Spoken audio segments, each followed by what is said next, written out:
Some scenes may not be appropriate for younger audiences. Parental discretion is advised.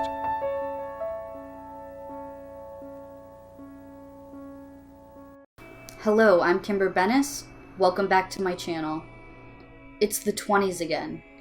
It's been 100 years since the heyday of the Charleston, Art Deco, and flappers. But not everything in the 1920s was so cheerful. The decade also gave us some crimes and infamous murderers that are still talked about today. So let's talk about the most memorable killers of the 1920s. Of course, we all know that organized crime was a big issue during the Prohibition era. In 1929, the power struggle in Chicago between the Irish North Side, led by George Bugs Moran, and the Italian South Side, led by Al Capone, came to a head. On the morning of February 14th, 7 men associated with the North Side gang were led to a parking garage in Lincoln Park by 4 men, 2 of which were dressed as police officers. They were lined up against the wall and subsequently shot to death by Thompson machine guns. It's believed that the men followed them to the garage with the promise of booze at a discounted price. Among the victims were Moran's brother-in-law, Albert Kachelic, bookkeeper Adam Heyer, and Albert Weinshank, the gang's business manager. When the actual police showed up, remarkably, one of the victims who had been shot 14 times was still alive. They tried to question the man on the way to the hospital, but he was uncooperative. When asked who shot him, he replied, "No one shot me."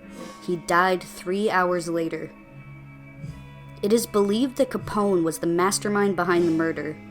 Several leaders of the North Side gang, both before and after Moran, had been killed, probably at the hands of members of Capone's gang. The Butterfly Murders of Broadway are a series of unsolved cases that are believed to be linked due to the similar circumstances of the crimes. Dorothy King grew up in the slums of Harlem, but used her beauty and charm to help her secure a job as a haute couture model in Manhattan and performer on Broadway.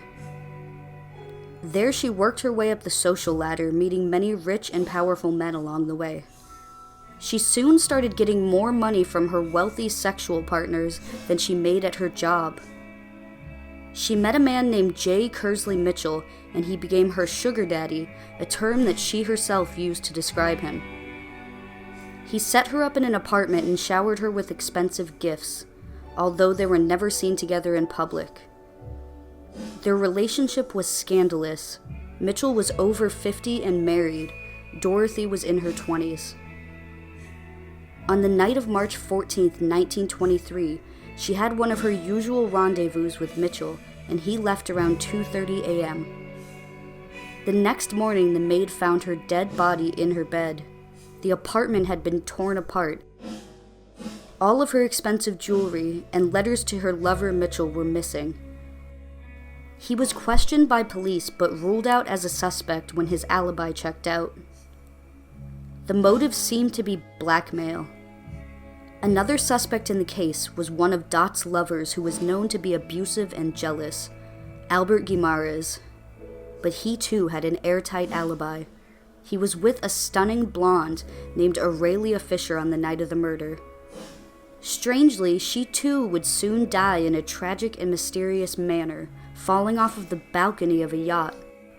On her deathbed, she claimed that she was pushed, and also confessed that she perjured herself in order to help Guimaraes get out of doing time. She succumbed to her injuries and passed away shortly after. Her confession was not enough to charge Guimaraes. Lou Lawson died in a similar manner at 24 years old.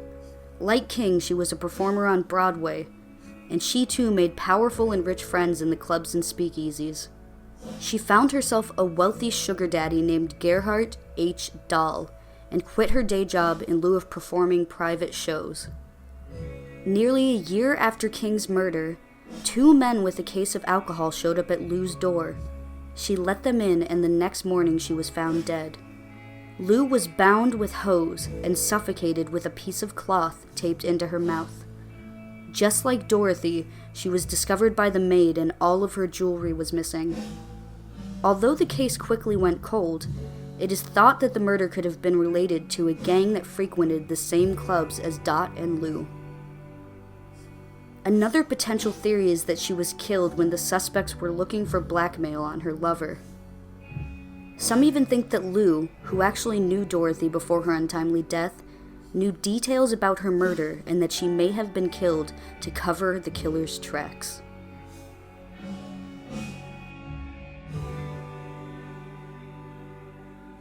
Albert Fish was a child rapist, murderer, and cannibal who once boasted that he had taken a child in every state. Though only 3 of his kills were confirmed, it is believed that he may have murdered over 100 children. Fish's father was 75 years old when he was born, 43 years his mother's senior. His family had a history of mental illness, and Fish spent most of his childhood in an orphanage after his elderly father passed away from a heart attack. At the orphanage, he suffered physical abuse, but soon realized that he began to enjoy the pain. At the young age of 12, he began a sexual relationship with another boy who introduced him to the acts of drinking urine and eating feces. Around this time, he also began visiting public bathhouses to watch people undress. By 1890, Albert moved to New York, where he soon began working as a prostitute and also started molesting young boys. 8 years later, he married Anna Mary Hoffman, and even though they had 6 children together, he never stopped raping children, mostly male and usually under the age of 6. At some point around 1900, a lover took him to a wax museum where he saw a display of a bisected penis. This triggered an obsession with sexual mutilation. An x-ray of his pelvis would later reveal over 24 needles that he had shoved into his own groin and abdomen. Around 1910, Fish met a 19-year-old man named Thomas Kedden.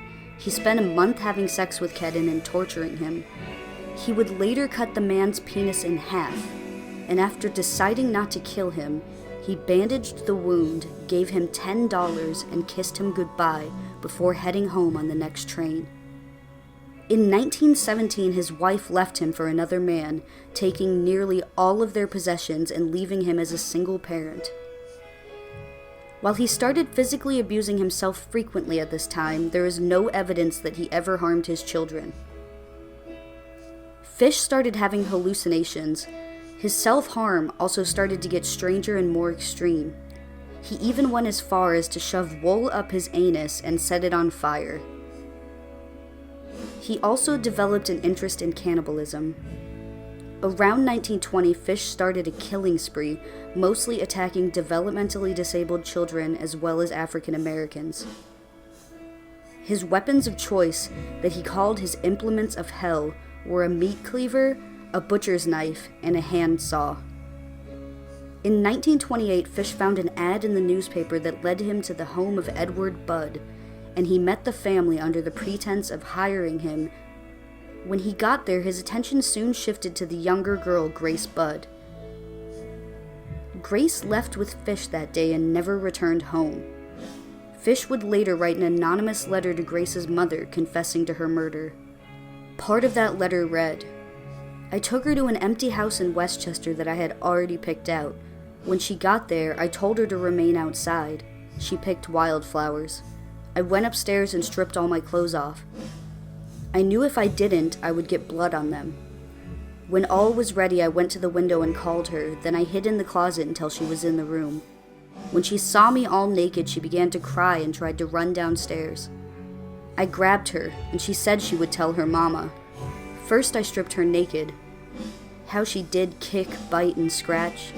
I choked her to death and then cut her into small pieces so I could take my meat to my rooms, cook it, and eat it. How sweet and tender her little ass was roasted in the oven. It took me 9 days to eat her entire body." This letter would eventually lead to his arrest. Fish confessed to and was connected to many murders after his arrest. He was found guilty and put to death by electric chair in Sing Sing prison on January 16, 1936.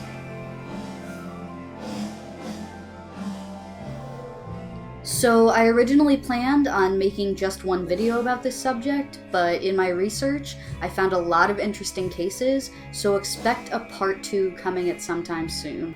Thanks so much as always for watching this video. If you're new to the channel and you enjoyed what you saw, please consider liking and subscribing.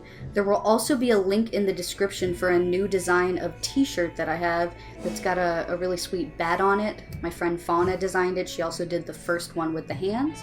So you'll be able to find that in the description along with the link to our Patreon. That's all I have for you today. Until next time, I'm Kimber Bennis, and I'll see you soon.